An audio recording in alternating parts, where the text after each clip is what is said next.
नमस्कार, बहुत स्वागत आपका अनादि टीवी पर। मैं हूं आपके साथ पारुल। भोपाल के कुशाभाऊ ठाकरे सभागार में मुख्यमंत्री डॉक्टर मोहन यादव ने प्रेस कॉन्फ्रेंस के दौरान प्रदेश में नक्सलवाद और कानून व्यवस्था को लेकर बड़ा बयान दिया है। उन्होंने बताया, प्रदेश में लॉ एंड ऑर्डर वर्षों तक एक बड़ी समस्या रहा। छत्तीसगढ़ की सीमा से लगे कई इलाकों में नक्सलवाद गहराई तक फैला हुआ था, जहां एक ही घटना में 17 पुलिसकर्मियों की हत्या कर दी जाती थी। वहीं उन्होंने कहा, मंडला, बालाघाट और डिंडौरी को नक्सली गतिविधियों से मुक्त करना प्रदेश की बड़ी उपलब्धि है। उन्होंने कहा, हमारे जवानों और आम नागरिकों ने इसकी बड़ी कीमत चुकाई है। मैं उन सभी को सलाम करता हूं। हमें गर्व है इस बात का कि माननीय प्रधानमंत्री ने तय किया और माननीय गृह मंत्री जी ने लगातार ध्यान दे करके जो 35-37 साल पुरानी एक चुनौती थी 2-4 साल के समय में, और अब तो डेडलाइन डिसाइड की। सच में जब उनने डेडलाइन डिसाइड की कि मार्च 2026 तक नक्सल वाली मूवमेंट समाप्त कर देंगे, तो मैं भी थोड़ा चौंक गया था कि कहीं ऐसा तो नहीं। मैंने गृह मंत्री जी से निवेदन भी किया, हमने कहा नहीं, बिल्कुल चिंता मत करो, ये समय सीमा में हो जाएगा। बड़ा सुन के अच्छा भी लगा। लेकिन बीते साल जब बात की, क्योंकि मैं अपने राज्य की दृष्टि से अगर देख के बताऊंगा तो आप सब जानते हैं हमारा भौगोलिक रूप से इतना बड़ा मंडला, बालाघाट, डिंडोरी का क्षेत्र, जिसमें रिजर्व फॉरेस्ट इतना बड़ा, ऐसे में 25, 30, 40 लोगों को खोज के निकालना यही चुनौती रहती। और वो फॉरेस्ट के इलाके में जब मोबाइल टावर काम नहीं करते हैं, बिजली की लाइन के भी संकट रहते हैं, जंगली जानवर चारों तरफ बिखरे हुए, गांव की अंदर की भी स्थिति कैसी है कि लगातार 20-25 साल तक लाल सलाम ने जो माहौल बनाया कि फॉरेस्ट के अधिकारी से लेकर के सारे लोग, लेकिन ये सौगात भी मिली कि पहले तो हमारे अपने भी इस घटनाक्रम में बहुत दर्दनाक हादसे हुए। बीते साल जिस आशीष शर्मा को हमने प्रमोट करके टीआई बनाया, कुछ समय पहले उनकी बलिदान भी हुआ, ये दर्दनाक भी था। लेकिन मुझे इस बात की प्रसन्नता के कुछ अच्छे पुलिस अफसर जिनने खुद ने मांग कर बालाघाट की ड्यूटी ली, मैं अपने आईपीएस अधिकारियों को बधाई देना चाहूँगा। आमतौर पर आईएएस आईपीएस पे कई बार सुविधा की और तमाम प्रकार की बातें आती हैं, लेकिन यहाँ के अपने इस राज्य के बहादुर अफसरों ने पोस्टिंग मांग के लिए और टारगेट लिया कि हाँ हम ये करके देंगे। आईजी संजय भी ऐसे घूम रहा जैसे जवान मोटरसाइकिल से लेकर के लंबे समय तक ये आईपीएस अधिकारी ऐसे काम करे, ये हम सबके लिए गर्व की बात है। तो देखिए, ये बहुत ही बड़ा मामला था जब नक्सलियों को लेकर खबरें आती थी, और ये वाकई सच है कि 17 पुलिसकर्मियों की हत्या हो जाती थी। लेकिन जब गृह मंत्री अमित शाह ने मार्च 2026 का आंकड़ा दिया तो सभी चौकन्ने हो गए कि ये कैसे पूरा हो पाएगा, कैसे मुमकिन हो पाएगा। लेकिन हमारे जवान, हमारी फोर्सेस ने इन तमाम चीज़ों को किया। और ये सच है कि जिन क्षेत्रों की हम बात कर रहे हैं, मंडला, बालाघाट, डिंडौरी, ये यहाँ पे काफ़ी घने जंगल भी हैं। यहाँ से नक्सलियों को ढूंढकर निकालना अपने आप में बड़ी चुनौती होती थी, लेकिन ये मुमकिन हुआ, जिसको लेकर मुख्यमंत्री डॉक्टर मोहन यादव बात भी कर रहे थे। आइए इसे और भी हम समझने की कोशिश करते हैं। ब्रजेश चौकसी जी हमारे ब्यूरो हमारे साथ जुड़े हुए हैं। नक्सलवाद और कानून व्यवस्था को लेकर मुख्यमंत्री ने जो बात कही, जाहिर है उसको लेकर हमने पहले भी कई खबरें देखी हैं और समझी हैं, जिसमें हमने ये भी जाना है कि कई सारे जवानों को हमने उन जगहों पर खोया है जहां पर नक्सलाइट एरिया रहे।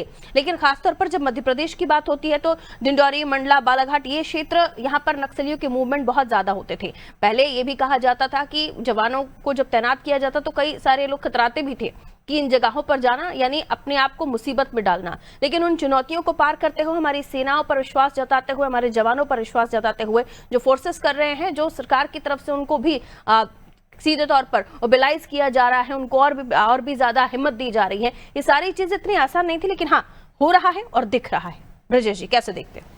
निश्चित तौर पर पारुल, ये इतनी आसान नहीं थी। हम देख रहे हैं दशकों से हम नक्सल समस्या से जूझते रहे हैं। ये वही मध्य प्रदेश है, जब मध्य प्रदेश और छत्तीसगढ़ हुआ करता था तो हमारे जो गृह मंत्री थे राज्य के, उनको घर में घुसकर नक्सलियों ने उनकी गर्दन काट दी थी। तो इतनी दहशत थी, जो आपने भी कहा कि वहाँ नक्सल क्षेत्र में पोस्टिंग पर कतराते थे, डरते थे पुलिस अधिकारी। लेकिन आज हम नक्सल मुक्त हो गए हैं, और वो नक्सल मुक्त भी ऐसे हो गए हैं कि जब केंद्रीय गृह मंत्री अमित शाह ने जो डेडलाइन घोषित की थी कि 31 मार्च से पहले हम पूरे देश में नक्सल समस्या से निजात पालेंगे, 2026 आने वाला है, मार्च की वो तारीख आने वाली है, लेकिन मध्य प्रदेश नक्सल समस्या से मुक्त हो चुका है। मुक्त इस वजह से भी हो चुका है क्योंकि मध्य प्रदेश 2 भागों में बंट चुका था। जो नक्सल प्रभावित ज़्यादातर क्षेत्र था वो छत्तीसगढ़ में चला गया था।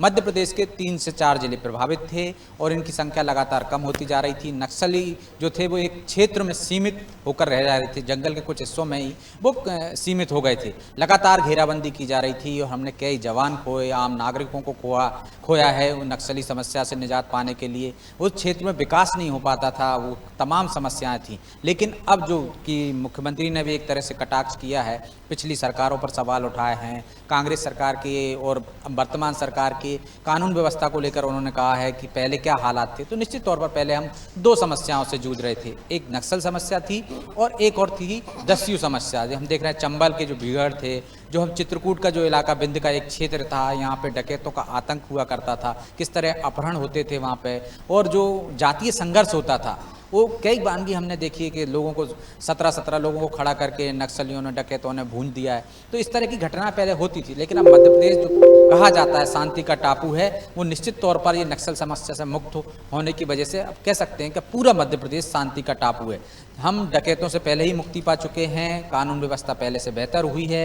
अब जो नक्सल समस्या थी जो 3 जिलों तक सीमित हो गई थी, 3 जिलों के भी कुछ हिस्सों में ये ज़्यादा गंभीर थी, लेकिन उससे भी हमने एक तरह से निजात पा ली है। इसलिए लगातार मेहनत करना पड़ी है, केंद्र सरकार से सहायता, जो अतिरिक्त फोर्स वहाँ तैनात करना, ऐसे अधिकारियों को चिन्हित करके वहाँ पोस्टिंग करना जो नक्सल समस्या को समझते हों और उनके बीच में जाकर जो नक्सलियों से प्रभावित हो रहे थे आदिवासियों के बीच में जाकर उनको पढ़ाई के लिए और उनके अच्छे विकास के लिए, उनके स्वास्थ्य के लिए जो काम कर रहे थे, उसकी वजह से ये तमाम चीज़ें हुई हैं। इसलिए मुख्यमंत्री ने जो लोगों को भी बधाई दी है और खासकर जो पुलिस अमला है, जो जवान हैं, उनको भी बधाइयाँ दी हैं, अधिकारियों को भी बधाई दी है कि हमने ये बड़ी उपलब्धि हासिल की है। और ये एक तरह से कह सकते हैं नई सरकार की ये सबसे बड़ी उपलब्धि इसे कहा जा सकता है, क्योंकि नक्सल समस्या से हम मुक्त हो चुके हैं।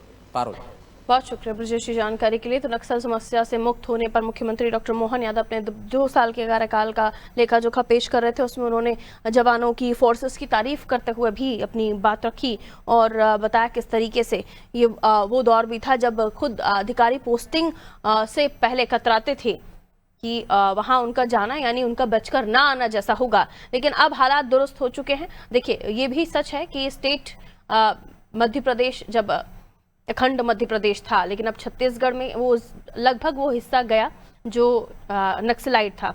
हमारे पास जो हिस्सा रहा मध्य प्रदेश में, जिसमें मंडला, बालाघाट, डिंडौरी ये एरिया थे जो नक्सलाइट थे, यानी नक्सल एक्टिविटीज़ यहाँ पर ज़्यादा देखी जाती थी, लेकिन उन्हें भी अब नक्सल मुक्त कर दिया गया है। यानी मध्य प्रदेश का कोई इलाका ऐसा नहीं है जहाँ पर नक्सली गतिविधियाँ हो या नक्सली किसी भी तरह से डेरा डाले हुए हों। मध्य प्रदेश अब नक्सलवाद से मुक्त है।